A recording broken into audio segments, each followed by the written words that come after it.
اللہ اکبر اللہ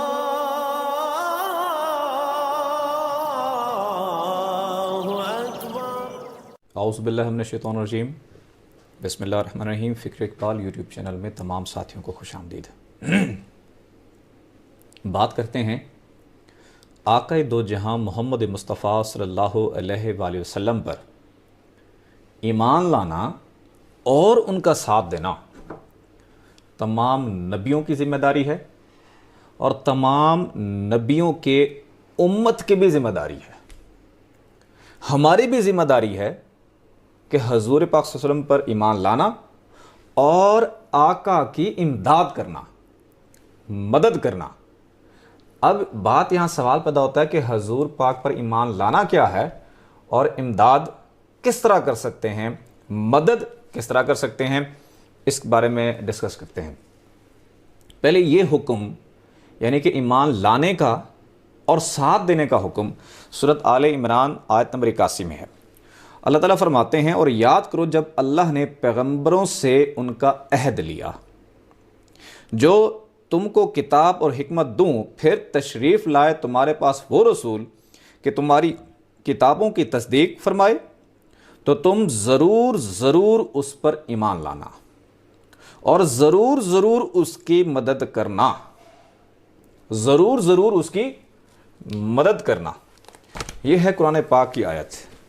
اب المواہب میں اس آیت کی تشریح کی جاتی ہے جو کہ علامہ احمد بن محمد کستلانی رحمۃ اللہ علیہ نے اس کی تشریح کی ہے اسی آیت کی، اور انہوں نے جو تحریر لکھی ہے وہ تحریر تفسیر ابن کثیر کی ہے۔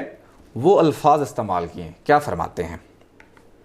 آپ فرماتے ہیں امیر المومنین حضرت علی المرتضیٰ رضی اللہ تعالیٰ عنہ سے مروی ہے، فرماتے اللہ تعالیٰ نے آدم علیہ السلام اور ان کے بعد بھیجے گئے تمام انبیاء کرام سے عہد لیا کہ اگر حضرت محمد صلی اللہ علیہ وسلم کو مبعوث کیا جائے اور وہ انبیاء کرام زندہ ہوں تو ان پر لازم ہوگا کہ آپ کی مدد کریں، اور ہر نبی نے اپنی امت سے یہ وعدہ لیا، یعنی کہ اللہ نے وعدہ لیا نبیوں سے اور نبیوں نے اپنی امت سے وعدہ لیا کہ حضور پاک صلی اللہ علیہ وسلم کا تشریف لائیں، ان پر ایمان لانا اور ان کا ساتھ دینا۔ آگے کیا فرماتے ہیں؟ کہا گیا جب اللہ تعالیٰ نے ہمارے نبی حضرت محمد مصطفیٰ صلی اللہ علیہ وآلہ وسلم کے نور کی تخلیق فرمائی تو آپ کے نور کو حکم دیا کہ انبیاء کرام علیہ السلام کے انوار کی طرف دیکھے، تو آپ کے نور میں سے نور نے ان کو ڈھانپ لیا، اس کے سبب وہ بول پڑے، اے ہمارے رب، ہمارے نور کو کس نے ڈھانپ لیا ہے؟ اللہ تعالیٰ نے فرمایا یہ حضرت محمد بن عبداللہ صلی اللہ علیہ وآلہ وسلم کا نور ہے، اگر تم ان پر ایمان لاؤ گے تو میں تمہیں نبی بناؤں گا۔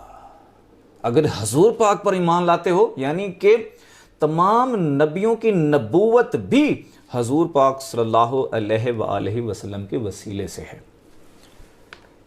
انہوں نے عرض کی کہ ہم آپ پر یعنی کہ حضور پاک پر، نبیوں نے عرض کی ہم آپ پر اور آپ کی نبوت پر ایمان لائے۔ اللہ تعالیٰ نے فرمایا میں تم پر گواہ رہوں؟ انہوں نے عرض کی جی ہاں۔ تو اس سلسلے میں اللہ تعالیٰ نے یہ ارشاد فرمایا، یعنی قرآن پاک کی آیت ہے، اس قرآن پاک کی آیت کے آخر میں اللہ نے فرمایا میں تم پر شاہد ہوں، میں تم پر گواہ ہوں، یہ عہد لیا گیا ہے۔ اب یہاں پہ تو بہت لمبی حدیث ہے، اب یہاں پہ سوال پیدا ہوتا ہے، آپ کی اور میری ذمہ داری ہے کہ آقا دو جہاں محمد مصطفیٰ صلی اللہ علیہ وسلم پر ایمان لانا اور ان کی امداد کرنا، مدد کرنا۔ اب امداد کرنا بھی دو قسم کی ہے۔ ایمان لانا کیا ہے کہ حضور پاک صلی اللہ علیہ وسلم پر یقین ہو اور جو حضور پاک کا فیض ہو اس کو دل میں اتار لیا جائے، کیونکہ ایمان کا تعلق دل سے ہے۔ حضور پاک صلی اللہ علیہ وآلہ وسلم کا فیض کیا ہے؟ اس میں اللہ ذات، رب کا ذاتی نام، رب کا ذاتی نور، رب کی ذات کے سامنے لے کے جانا، رب کا دیدار، رب کی معرفت، رب کا عشق، اور یہ تمام چیزیں اس میں اللہ ذات میں بند ہیں،